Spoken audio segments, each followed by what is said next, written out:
ইয়া আইয়ুহাল্লাযীনা আমানুত্তাকুল্লাহ, হে ঈমানদাররা তোমরা আল্লাহকে ভয় করো।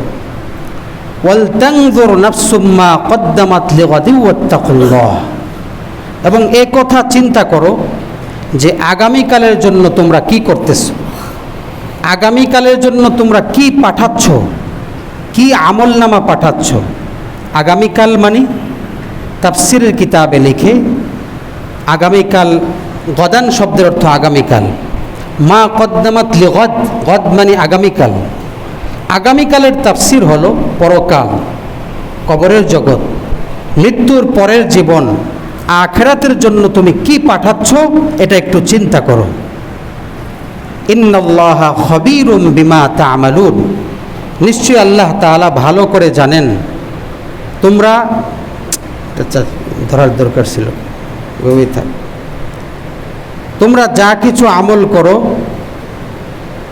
যা কিছু আমল করো এই সব সম্পর্কে আল্লাহ পাক ভালোভাবে জানেন। আমাদের সব আমল, ভালো করি মন্দ করি, সমস্ত আমল আল্লাহ পাকের কাছে রেকর্ড হচ্ছে কি হচ্ছে না বলেন? সূরাতুজ যুখরুফের মধ্যে আল্লাহ বলেছেন, বালা ওয়া রাসূলুনা লাদাইহিম ইয়াকতুবুন, অবশ্যই আমার ফেরেশতারা তাদের প্রত্যেকের কাছে আছে, তারা তাদের সমস্ত আমলনামা লিপিবদ্ধ করছে। সূরা জিলজালের মধ্যে আল্লাহ বলেন, ফামান ইয়া'মাল মিসকালা যাররাতিন খায়রান ইয়ারাহ ওয়া মান ইয়া'মাল মিসকালা যাররাতিন শাররান ইয়ারাহ, কেউ যদি সামান্য পরিমাণ ভালো কাজ করে সেটাও সে আগামীকাল অর্থাৎ পরকালে দেখবে। ওয়া মান ইয়া'মাল মিসকালা যাররাতিন শাররান ইয়ারাহ, সামান্য পরিমাণ মন্দ কাজও যদি করে, অন্যায় কাজ করে, সেটাও পরকালে সে তার সম্মুখে স্পষ্ট দেখতে পাবে। অর্থাৎ সব কিছুই রেজিস্টার হয়ে যাচ্ছে। আল্লাহ তাআলা সূরা তাহার মধ্যে বলেছেন যে দুনিয়ার মানুষ যখন কিয়ামতের ময়দানে তার আমলনামা চোখের সামনে দেখবে, তখন সে আশ্চর্য হয়ে বলবে, মা লি হাযাল কিতাব, এটা কেমন আমলনামা, লা ইউগাদিরু সগীরাতাও ওয়ালা কাবীরাতান ইল্লা আহসাহা, এটা কেমন আমলনামা যে ছোট বড় কোনো আমলকেই বাদ রাখেনি।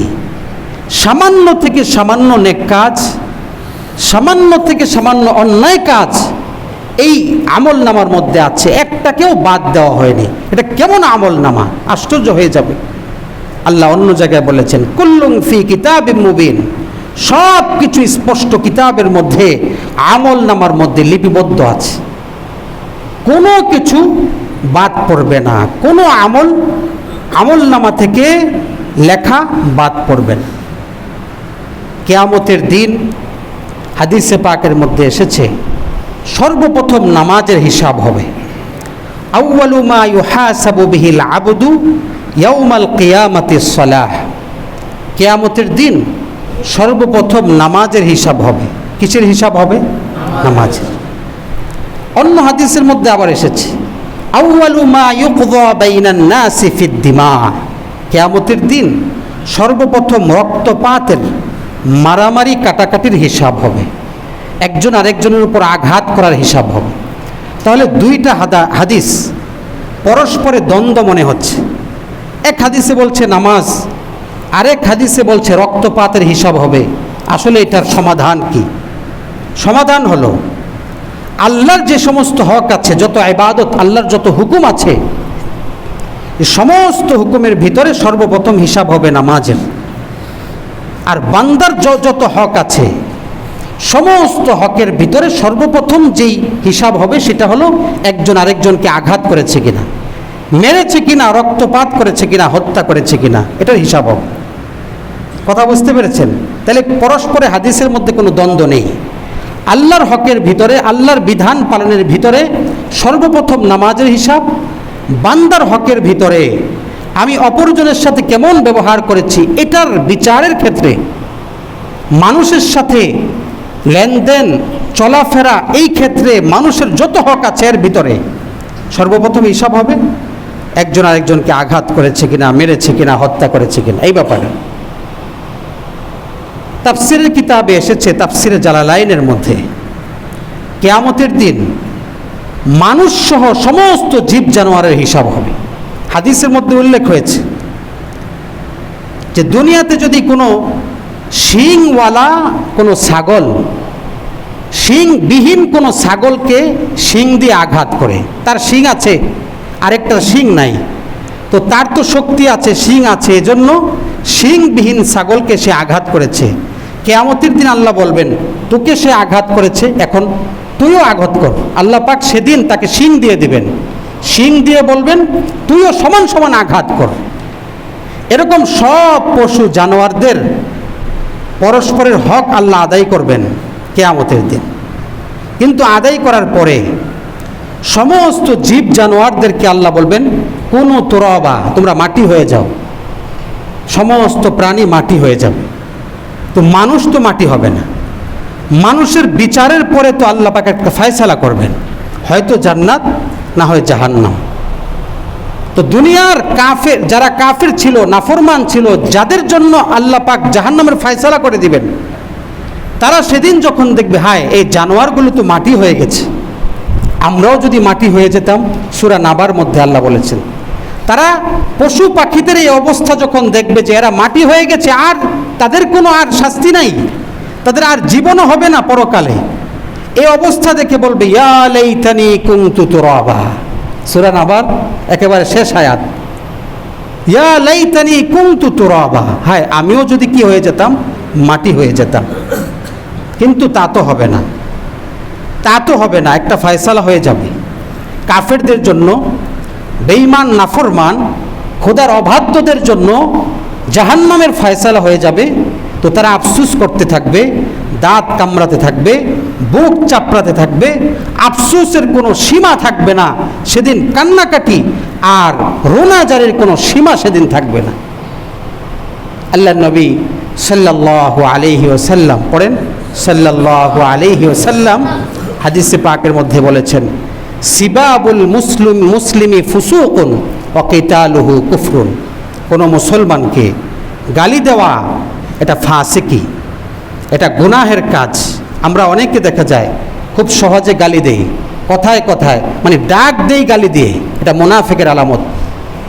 সহজে অনেক জঘন্য শব্দ আমাদের দ্বারা বের হয়, আমি তাকে স্বাভাবিকভাবেই ডাক দিচ্ছি, কিন্তু ডাক দিচ্ছি গালি ব্যবহার করে, এ শব্দ উচ্চারণ করা সম্ভব নয়, ডাকে গালি দিচ্ছি এইভাবে, এটা মুনাফিকি। হাদিসে পাকের মধ্যে এসেছে মুনাফিকের আলামত তিনটা, ওটা তো আসি। অন্য হাদিসের মধ্যে আছে যে আপনার গালি দেওয়া এটা মুনাফিকের আলামত। এবং যে হাদিসটা আমি পড়লাম, সিবাবুল মুসলিমি ফুসুকুন, মুসলমানকে গালি দেওয়া এটা ফাসিকি, এটা বড় গুনাহের কাজ। ওয়া কিতালুহু কুফরুন, আর কোনো মুমিনকে হত্যা করা এটা কুফরি। অন্য হাদিসের মধ্যে বলেছেন নবীজি, লা তারজিউ বাদি কুফারা ইয়াদরিবু বা'দুকুম রিকাবা বা'দ। তোমরা আমার পরে, আমি দুনিয়া থেকে বিদায় হয়ে যাওয়ার পরে একজন আরেকজনকে হত্যা করে তোমরা কুফরির দিকে ফিরে যেও না। মানে হত্যা, মানুষকে দুনিয়া থেকে বিদায় করা, মানুষের উপর আঘাত করা, এটা কুফরির সমতুল্য অপরাধ। অন্য হাদিসের মধ্যে এসেছে, নবীজি বলেন, কুল্লু যামবিন আসাল্লাহু আইয়াগফিরাহ। প্রত্যেকটা গুনাহ আল্লাহ চাইলে, আশা করা যায় আল্লাহ পাক মাফ করে দিবেন। ইল্লা রাজুলা ইয়াকতুলু মুমিনাম মুতাআম্মিদা, তবে কোনো মানুষ যদি মুমিনকে হত্যা করে ইচ্ছাকৃতভাবে, এটা ক্ষমা হবে না। নাউযুবিল্লাহ। কোরআনে বলেছেন আল্লাহ তাআলা, ومن يقتل مؤمنا متعمدا فجزاؤه جهنم خالدا فيها। কেউ যদি কোনো মুমিনকে ইচ্ছাকৃতভাবে হত্যা করে, তার ঠিকানা হবে জাহান্নাম, খালিদান ফিহা, চিরকালের জন্য। অন্য আয়াতের মধ্যে আল্লাহ বলেছেন, একটা মুমিনকে, একটা মানুষকে হত্যা করা, যে কোনো মানুষ হোক, সে মুসলিম চাই গায়রে মুসলিম, অন্যায়ভাবে হত্যা করে ফেলা, এটা সারা দুনিয়ার সমস্ত মানুষকে হত্যা করার সমতুল্য। আল্লাহ আমাদেরকে হেফাজত করেন।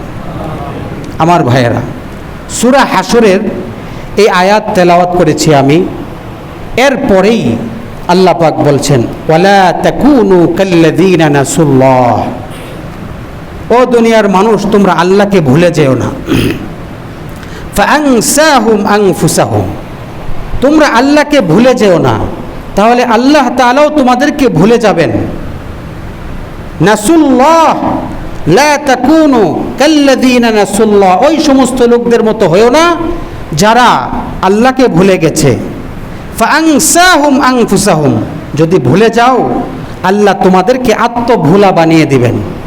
আত্মভোলা মানে নিজেই নিজেকে ভুলে যাওয়া, যে আমি কি, আমার যে মৃত্যু আছে, আমার যে আখিরাত আছে, আমার যে পরকাল আছে, আমার যে হিসাব নিকাশ হবে, আমার যে আল্লাহর সামনে দাঁড়াতে হবে, কোনো কিছুই আর তার জানা থাকবে না। সে আত্মভোলা হয়ে ঘুরতে থাকবে। ফাআনসাহুম আনফুসাহুম, আত্মভোলা হয়ে যাবে। এভাবে যখন সে আত্মভোলা হবে, সে গাফলতের মধ্যে পড়ে যাবে। তার জিন্দেগির উদ্দেশ্য কি, কোথায় সে যাবে, এ উদ্দেশ্য ভুলে গিয়ে সে গাফলতের মধ্যে পড়ে যাবে। গাফলতের পর্দা তার অন্তরে পড়বে। এইভাবে গাফলতের পর্দা তার অন্তরে পড়বে। অপরদিকে সে অন্যায় কাজ করতে থাকবে, গুনাহের কাজ করতে থাকবে। এই গুনাহের পর্দাও তার অন্তরে পড়তে থাকবে। একদিকে গাফলতের পর্দা, আল্লাহর কোনো স্মরণই তার মধ্যে নাই। অপরদিকে গুনাহের পর্দা। এই দুই পর্দা যখন তার অন্তরে পড়বে, এই দুই পর্দা দিয়ে অন্তর ঢেকে যাবে। অন্তর ঢেকে গেলে এই অন্তরের মধ্যে আর ভালো কিছু ঢুকে না। নেক বলতে সে কিছু বোঝে না, ভালো কাজ বলতে সে আর কিছু বোঝে না। ভালো জিনিস তার অন্তরে ঢুকে না, নেক কাজ তার করতে মনে চায় না, অন্যায় কাজকেই তার কাছে ভালো মনে হয়। আল্লাহ তাআলা সূরা কাহফের মধ্যে বলেছেন, আন্নাহুম ইউহসিনুনা সুনআ, অন্যায় কাজ করছে কিন্তু মনে করতেছে ভালো কাজই করছে। ভালো মন্দের কোনো তফাৎ তার মধ্যে থাকবে না। নেক কাজ আর খারাপ কাজের কোনো তফাৎ থাকবে না। ন্যায় অন্যায়ের কোনো পার্থক্য থাকবে না। হক বাতিলের কোনো পার্থক্য থাকবে না। অন্যায় কাজ করতে থাকবে, অথচ মনে করবে ভালো কাজ করতেছে। সূরা যুখরুফের মধ্যে অন্য জায়গায় আল্লাহ বলেছেন, ওয়া ইন্নাহুম লা ইয়াসুদ্দুনাহুম আনিস সাবিলি ওয়া ইয়াহসাবুনা আন্নাহুম মুহতাদুন, সৎপথ থেকে বিচ্যুত হয়ে আছে, অথচ মনে করতেছে সে হেদায়েত প্রাপ্ত। এটা কত বড় মারাত্মক বিষয়। আল্লাহর স্মরণ থেকে, আল্লাহর বিধান থেকে, আল্লাহর জিকির থেকে যখন সে দূরে সরে যায়, হেদায়েত থেকে দূরে সরে যায়, অন্যায় কাজের মধ্যে লিপ্ত থাকে, কিন্তু মনে করে আমি হেদায়েত প্রাপ্ত। সে মনে করে আমি হেদায়েত প্রাপ্ত। কত বড় মারাত্মক বিষয় আমার ভাইয়েরা। এজন্য আমাদেরকে যে জিনিসটা মনে রাখতে হবে, সর্বদা সব সময় যেন আল্লাহর স্মরণ আমার মধ্যে থাকে। মুখেও আল্লাহর জিকির থাকবে, অন্তরেও আল্লাহর স্মরণ থাকবে। এই অবস্থায় যদি আমি চলতে পারি, তাহলে আমি শয়তান থেকে বাঁচতে পারব, তাহলে আমি হকের উপর চলতে পারব। আল্লাহ তাআলা সূরা কাহফের মধ্যে বলেছেন, ওয়ালা তুতি' মান আগফালনা কলবাহু আন যিকরিনা ওয়াত্তাবা'a হাওয়াহু ওয়া কানা আমরুহু ফুরতা, তুমি ওই মানুষের আনুগত্য করবে না যে নিজেকে আল্লাহর স্মরণ থেকে গাফেল করে রেখেছে। ওয়াত্তাবা'a হাওয়া, নিজেকে কুপ্রবৃত্তির অনুসরণ করেছে। ওয়া কানা আমরুহু ফুরতা, ফলে সে হেদায়েতের পথ থেকে সে বিচ্যুত হয়ে গেছে। আমি যাকে অনুসরণ করছি, আমার শিক্ষক, আমার নেতা, আমার অনুসরণীয় ব্যক্তি যেই হোক না কেন, সে হেদায়েতের পথে আছে কিনা। যাকে অনুসরণ করব সে আল্লাহর হেদায়েতের উপর থাকতে হবে, সে জিকিরের উপর থাকতে হবে, তার মধ্যে আল্লাহর হুকুম আছে কিনা সেটা খেয়াল করতে হবে। এমন মানুষকে অনুসরণ করলাম যে আল্লাহর জিকির করে না, আল্লাহর স্মরণ করে না, হেদায়েতের মধ্যে নাই, আল্লাহর হুকুমের মধ্যে নাই। যদি তাকে অনুসরণ করি, মনে রাখবো, এই কথা মনে রাখতে হবে, কিয়ামতের দিন আল্লাহর সামনে দাঁড়িয়ে সেদিন আফসোস করতে হবে, হায় কাকে অনুসরণ করলাম, কাকে অনুসরণ করলাম, কার পিছনে ছুটলাম। ইয়া লাইতানি লাম আত্তাখিয ফুলানান খলিলা, আফসোস করে করে বলতে থাকবে, হায় যদি অমুককে আমি বন্ধু না বানাতাম, তার সাথে যদি না চলতাম, এই বন্ধুর সাথে যদি আমি না চলতাম, তাকে যদি আমি আমার অনুসরণীয় ব্যক্তি না বানাতাম। পীর সাহেব বানিয়েছি, কিন্তু পীর সাহেব নিজেই নামাজ পড়ে না, পীর সাহেব আল্লাহকে স্মরণ করে না, পীর সাহেব নিজেই গুমরা, এই পীর সাহেবের অনুসরণ করেছি, বন্ধুকে অনুসরণ করেছি, বন্ধুই অন্যায়ের উপর চলে। নেতা বানিয়েছি এমনকে যেই নেতা অন্যায়ের উপর চলে, সেদিন আফসোস করতে হবে, ইয়া লাইতানি লাম আত্তাখিয ফুলানান খলিলা, হায় আফসোস, কেন আমি তাকে নেতা হিসাবে মানলাম, কেন আমি তাকে বন্ধু হিসাবে মানলাম। আফসোস করতে থাকবে, আফসোস করতে থাকবে, কিন্তু এই আফসোস কোনো সেদিন কাজে আসবে না, আফসোস করতে থাকবে। ইয়া লাইতানি লাম আত্তাখিয ফুলানান খলিলা। এজন্য যাকে অনুসরণ করব সে থাকতে হবে হেদায়েতের উপর।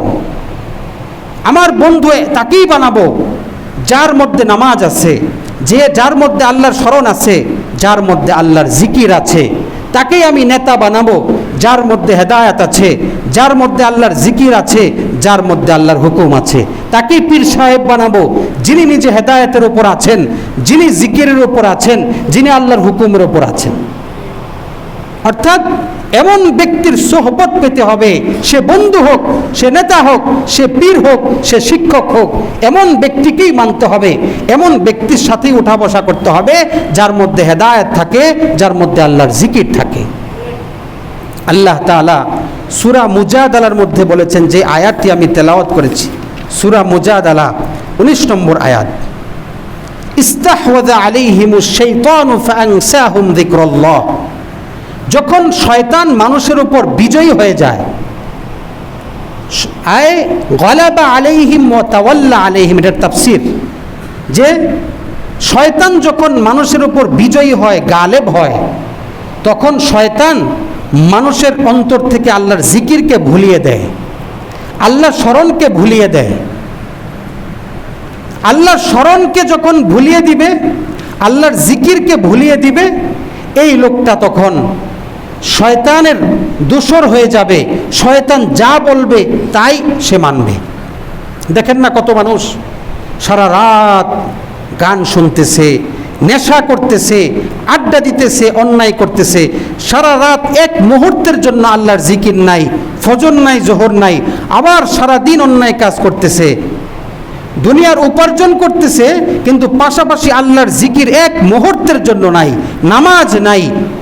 তো এই ব্যক্তিটার মধ্যে মনে করতে হবে শয়তান তার উপর পরিপূর্ণ বিজয় হয়ে গিয়েছে। আল্লাহর কোরআনের আয়াত, শয়তান তার উপর বিজয় হয়ে গেছে। যে সমস্ত মানুষগুলো বিরামহীনভাবে অন্যায় কাজ করে, লাগাতার অন্যায় কাজ করে, মনে করতে হবে তার একমাত্র বন্ধু শয়তান, তার উপর পরিপূর্ণভাবে শয়তান বিজয়ী হয়ে গেছে, আল্লাহর কোরআন বলছে। সুতরাং এই আয়াত কি বলে? এই আয়াত যে কথা শিক্ষা দেয় সেটা হলো, শয়তানের আক্রমণ থেকে বাঁচতে হলে জবানে জিকির থাকতে হবে, অন্তরে আল্লাহর স্মরণ থাকতে হবে। জবানে যে কোনো জিকির, লা ইলাহা ইল্লাল্লাহ, সুবহানাল্লাহ, আলহামদুলিল্লাহ, আল্লাহু আকবার, সাল্লাল্লাহু আলাইহি ওয়াসাল্লাম, সুবহানাল্লাহি ওয়া বিহামদিহি, লা হাওলা ওয়ালা কুওয়াতা ইল্লা বিল্লাহ। শুধু জবানে নয়, অন্তরেও আল্লাহকে স্মরণ রাখতে হবে যে আল্লাহ আমাকে দেখছেন, সব সময় আল্লাহ আমাকে দেখে রাখছেন। আলাম ইয়ালাম বিআন্নাল্লাহা ইয়ারা, তুমি কি দেখো না আল্লাহ তোমাকে দেখছেন? মা ইয়াকুনু মিন নাজওয়া সালাসা, তুমি 3 জন হও, 4 জন হও, 5 জন হও, ওখানে আরেকজন আছে আল্লাহ। এটা অন্তরে থাকতে হবে। যদি কেউ অন্তরেও আল্লাহকে স্মরণ করে, জবানেও আল্লাহর জিকির করে, তার কাছে শয়তান আসতে পারে না, তার কাছে শয়তান আসতে পারে না। এজন্য শয়তানকে দূরে রাখতে হবে কিভাবে, সেই উপায় আল্লাহ আয়াতের মধ্যে বলে দিয়েছে। আর অন্য জায়গায় এই কথা বলেছেন, সমস্ত দুশমনের চেয়ে তোমার সবচেয়ে বড় দুশমন হলো শয়তান। ইন্না শাইতানা লাকুম আদুউম মুবিন, শয়তান তোমাদের স্পষ্ট শত্রু, এত বড় শত্রু আর কেউ নাই। সুতরাং এই শত্রু থেকে তোমাকে আগে বাঁচতে হবে, এর থেকে আগে বাঁচতে হবে। আর সেই বাঁচার উপায় হলো জবানে জিকির অন্তরে জিকির, জবানে জিকির অন্তরে জিকির থাকতে হবে। যখন জবানেও আল্লাহকে স্মরণ করবেন, জবানেও আল্লাহর জিকির করবেন, অন্তরেও আল্লাহকে স্মরণ করবেন, তখন কি হবে? আপনি আস্তে আস্তে আল্লাহর প্রিয় পাত্র হয়ে যাবেন, আল্লাহ আপনাকে কাছে টেনে নেবে, আল্লাহর বন্ধু আপনি হয়ে যাবেন। আর কি হবে? অন্তরে প্রশান্তি লাভ হবে, টেনশন পেরেশানি দূর হবে। আর কি লাভ হবে? আপনার মনে আনন্দ থাকবে, আপনি প্রফুল্ল থাকবেন। আর কি লাভ হবে? শরীরে শক্তি লাভ হবে, শরীরে শক্তি লাভ হবে, শরীর ভালো থাকবে, আপনার স্বাস্থ্য ভালো থাকবে। আর কি লাভ হবে? চেহারার মধ্যে নূর সৃষ্টি হবে, চেহারার মধ্যে নূর সৃষ্টি হবে। আর কি লাভ হবে? রিজিকের অভাব অনটন থাকবে না, রিজিকের অভাব অনটন থাকবে না। তাহলে বলেন, জিকিরের যদি করে কেউ, তাহলে তার মানে বোঝা গেল কোনো সমস্যাই থাকবে না, শুধু সে ভালোর উপর থাকবে, শুধু সে ভালো ফলাফলের উপর সে থাকবে। কি বলেন, ঠিক কি না? শয়তান থেকে বাঁচতে হলে 1 নম্বর আল্লাহ পাক বলেছেন, তোমার সবচেয়ে বড় হাতিয়ার হলো শয়তানের বিরুদ্ধে জবানে জিকির, অন্তরে আল্লাহর জিকির, দুটোটা। এটা হলো সবচেয়ে বড় হাতিয়ার। আল্লাহ তাআলা সূরা রাদের মধ্যে একটি আয়াত বলেছে যে এই জিকিরগুলো এটা একটা গার্ড, শয়তানকে পিটানোর জন্য, শয়তানকে দূরে রাখার জন্য। অন্তরে জিকির, জবানে জিকির, এটা একটা হাতিয়ার শয়তানের বিরুদ্ধে। আল্লাহ বলেন, লাহু মুআক্কিবাতুম মিন বাইনি ইয়াদাইহি ওয়া মিন খালফিহি ইয়াহফাযুনাহু মিন আমরিল্লাহ। প্রতিটা মানুষের সাথে গার্ড থাকে। গার্ড বলতে কি, এটার ব্যাখ্যা আছে। এক ব্যাখ্যা হলো যে কেউ যদি কোরআন পড়ে, কোরআন মানে কোরআন অনুযায়ী চলে, কবরের মধ্যেই কোরআন তার গার্ড হবে। যদি নামাজ ঠিক মতো পড়ে, নামাজ গার্ড হবে। যাকাত ঠিক মতো দেয়, কবরে যাকাত তার গার্ড হবে। এভাবে রোজা ঠিক মতো রাখে, রোজা তার গার্ড হবে। দান সদকা করে, এটা তার গার্ড হবে। এটা এক ব্যাখ্যা। আরেক ব্যাখ্যা হলো, কেউ যদি আল্লাহর হুকুম মতো চলে, জিকির করে চলে, ওই মানুষের সাথে সব সময় ফেরেশতা গার্ড দিয়ে রাখে। আরেকটা ব্যাখ্যা হলো এটার, যে মানুষ যখন জবান দিয়ে জিকির করে, অন্তরেও জিকির করে, এই জিকিরটা তার গার্ড হয়। বলে কিসের গার্ড হয়? জিকিরগুলো তার গার্ড হয়ে যায় শয়তান থেকে। শয়তান এই জিকিরের কারণে এই ব্যক্তির কাছেও আসতে পারে না। সুবহানাল্লাহ। জিকির মানুষের গার্ড। জিকির শয়তান থেকে মানুষকে হেফাজত করে, জিকির অন্যায় কাজ থেকে দূরে রাখে। কোনো মানুষ যদি তার জীবনে জিকিরের আমল রাখে, যখনই সে রাস্তা দিয়ে হাঁটতেছে, কাজ করতেছে, যে কোনো অবস্থায় থাকুক না কেন, যখন জিকির করতে থাকবে, এই জিকির আল্লাহর কাছে দামি বানাবে, দুনিয়ার মানুষের কাছেও এই জিকির তাকে দামি বানিয়ে দেবে। এজন্য আমার ভাইয়েরা, জিকির জীবনের আমল বানাতে হবে। জিকির এটা আমল বানাতে হবে। আমাদের অবস্থা হলো এমন, নামাজের মধ্যে দাঁড়াই, নামাজ তো পড়ি, কিন্তু আল্লাহর কথা মনে থাকে না, মনটা থাকে দোকানের মধ্যে, বাসার মধ্যে। অথচ জিকির জবানে চলবে, অন্তরেও চলবে, একসঙ্গে চলতে হবে। আল্লাহকে যেমনি ভাবে জবান দিয়ে ডাকবো, অন্তর দিয়েও তাকে স্মরণ করতে হবে। এই মানুষটা সব দিক থেকে সে আল্লাহর কাছে দামি হয়ে যায়, আল্লাহর কাছে দামি হয়ে যায়। এজন্য জিকির এটাকে জীবনের আমল বানাবো। পারবো তো ইনশাআল্লাহ? আল্লাহ পাক তৌফিক দান করেন। একটা জিকির, যেই জিকিরের মাধ্যমে আল্লাহ পাক পিছনের গুনাহ মাফ করে দেন, পিছনের সমস্ত গুনাহ মাফ করে দেন।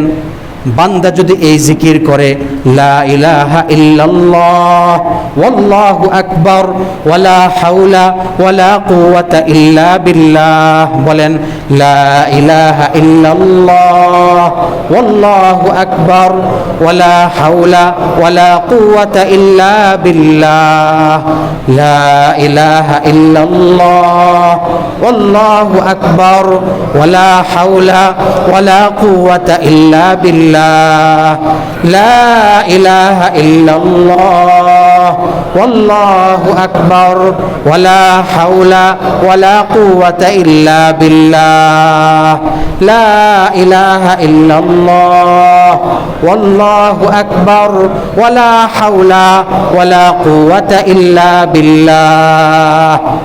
এটা নিজের জীবনের আমল বানান, যে এটার মধ্যে তিনটা জিকির একসঙ্গে, লা ইলাহা ইল্লাল্লাহ একটা, আরেকটা আল্লাহু আকবার, আরেকটা হলো ওয়ালা হাওলা ওয়ালা কুওয়াতা ইল্লা বিল্লাহ। সওয়াবও পেতে থাকবেন আর গুনাহও মাফ হতে থাকবে, আর এটার মাধ্যমে আপনি আল্লাহর নৈকট্য প্রাপ্ত হতে থাকবেন। সুবহানাল্লাহ। আমার ভাইয়েরা, শয়তান সবসময় আমাদের উপর আক্রমণ করতে চায়, সব সময়। এই শয়তান থেকে বাঁচতে হলে কি করতে হবে, এটার একটা পদ্ধতি বুজুর্গানে দিন ওলামায়ে কেরাম উল্লেখ করেছেন। যখনই দেখবেন যে আপনার মন চাচ্ছে গুনাহ করতে, অন্যায় কাজ করতে, মনে করবেন তখনই যে শয়তান আমার কাছে চলে এসেছে। কি করতে হবে, এর একটা উদাহরণ পেশ করেছেন। সেটা হলো, আপনি কোনো বন্ধুর বাড়িতে গিয়েছেন, গিয়ে দেখেন বন্ধুর বাড়ির সামনে কুকুর, হিংস্র কুকুর দাঁড়িয়ে আছে, বন্ধুর পোষা কুকুর। তো এখন আপনি যেতে পারছেন না, কুকুর ঘেউ ঘেউ করছে, আপনাকে প্রবেশ করতে দিচ্ছে না। কি করবেন? এক নম্বর উপায় হলো, আপনি বন্ধুর বাড়িতে না ঢুকে সোজা চলে যাবেন, যে আর গেলেন না। দ্বিতীয় নম্বর, আপনি কুকুরের সাথে ফাইট করে, মারামারি করে, তাকে পরাস্ত করে তারপর যাবেন। আরেকটি উপায় হলো, বন্ধুকে ডাক দেবেন, বন্ধু তোর কুত্তা সামলা, তোর কুকুরের কারণে তো আমি তোর বাসায় আসতে পারছি না। তো বন্ধু যদি কি করে, ডাক দিয়ে দেয়, বিভিন্ন নাম আছে না, কুকুরের নামও তো দেয়, এই নামগুলো আর বলা যাবে না, কারণ অনেক নাম মানুষের সাথে মিলে যায়। তো এরকম ডাক দিয়ে যদি বলে, এই কুকুর, বাস সে বলে দিলেই সোজা বন্ধু চলে আসতে পারবে বন্ধুর বাড়িতে, তাই না? ঠিক শয়তান আপনার কাছে আসবেই। যদি আপনার মন চায় অন্যায় করতে, নামাজ পড়তে আসতে মনে চায় না, ফজরে ঘুম থেকে উঠতে মনে চায় না, গুনাহের কাজ করতে মনে চায়, যখনই দেখবেন মনে করবেন যে শয়তান চলে এসেছে। কি করতে হবে? কি করতে হবে? এক নম্বর, যে অবস্থা বাস মন চাইতেছে যেটা এটা করি, মানে শয়তান যা করাতে চায় করি, তাইলে তো কি হব? তাহলে তো ধ্বংস। মানে ওই যে বন্ধুর সাথে দেখা না করে চলে যাওয়া, আল্লাহর সাথে আর সম্পর্ক করা যাবে না, ওই শয়তানের সাথে সম্পর্ক হবে, অন্যায় পথে আমি চলতে থাকব, এটা তো সম্ভব না। দ্বিতীয় নম্বর, শয়তানের সাথে ফাইট করব, ফাইট করে আল্লাহর কাছে, আল্লাহ পর্যন্ত পৌঁছবো। এটা কি সম্ভব? সম্ভব না, কারণ আল্লাহ কোরআনে বলেছেন, ইন্নাহু ইয়ারাকুম হুয়া কবিলুহু, শয়তান এবং তার দোসররা আমাদেরকে দেখে, আমরা দেখতে পাই না। শয়তানকে তো আমরা দেখতেই পাই না, তো ফাইট করবো কেমনে? ফাইট করার উপায় আছে? উপায় নাই। তাহলে তৃতীয় নম্বর উপায়টাই গ্রহণ করতে হবে। ও মাওলা, তোর কুত্তা সামলা, ও আল্লাহ তুমি তোমার কুত্তা সামলাও, কুত্তা মানে শয়তান, তোমার শয়তানকে সামলাও। এটার জন্য আমার কি করতে হবে? যখনই আমার গুনাহ করতে মন চাবে, পড়তে হবে আউযু বিল্লাহি মিনাশ শাইতানির রাজিম। কি পড়তে হবে? আউযু বিল্লাহি মিনাশ শাইতানির রাজিম, এটা পড়তে হবে। বারবার পড়তে থাকবেন, যদিও দেখেন যে না, তাও অন্যায় কাজ করতে মনে চায়, তাহলে কি পড়বেন? এরপরে পড়বেন লা হাওলা ওয়ালা কুওয়াতা ইল্লা বিল্লাহ। কি পড়বেন? লা হাওলা ওয়ালা কুওয়াতা ইল্লা বিল্লাহ। এটা হলো মুগুর, এটা সাধারণ বেত না, এটা বড় মুগুর শয়তানের জন্য। এটা যদি কেউ পড়ে তাহলে শয়তান ধারে কাছেও আসতে পারে না। খুব বেশি লা হাওলা ওয়ালা কুওয়াতা ইল্লা বিল্লাহ, লা হাওলা ওয়ালা কুওয়াতা ইল্লা বিল্লাহ। যখনই মন চাবে অন্যায় কাজ করতে, সকালে উঠছেন, জাগনা পেয়েছেন, আসতে মন চাচ্ছে না, ফজরে ওযু করতে মন চাচ্ছে না, লা হাওলা অনেকবার পড়তে পড়তে উঠে যাবেন, দেখবেন যে ক্লিয়ার, সব ক্লিয়ার, রাস্তা ক্লিয়ার। তো এই লা হাওলা ওয়ালা কুওয়াতা এটা শয়তানের জন্য মুগুর। হ্যাঁ, বলবেন হুজুর এটার পরেও অনেক সময় অন্যায় কাজ করতে মনে চায়। কেন মনে চায়? কারণ শয়তান ছাড়াও তো একটা ভিতরে আছে নফস, এটার জন্য কি আছে। তো এটার চিকিৎসা কি? এটার চিকিৎসা হলো একজন বুজুর্গের সাথে সম্পর্ক রাখা, একজন হক্কানি আল্লাহওয়ালা বড় আলেম, তার সাথে সম্পর্ক রাখা, তার সাথে যোগাযোগ রাখা, তার সাথে নিয়মিত ওঠা বসা করা।